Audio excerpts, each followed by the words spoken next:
साहेब भिवंडीचा आणखी एक विषय आहे. CP साहेब सुद्धा आहेत, SP साहेब सुद्धा आहेत.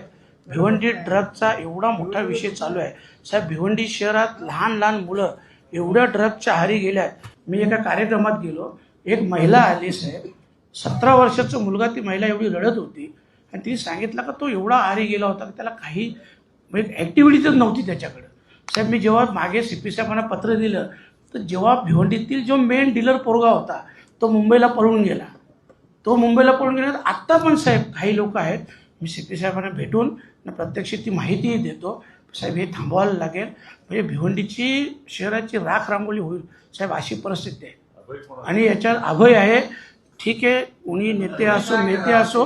आणि हे साहेब मी स्पष्ट CP साहेबांना सांगितलं होतं की हे अभय कोणाचं आहे, कोणाच्या थ्रूने कोण करतो, जो मुंबईला पळाला तो कोणाचा माणूस आहे आणि आत्ता जे करतात ते पण कोणाची माणसं आहेत.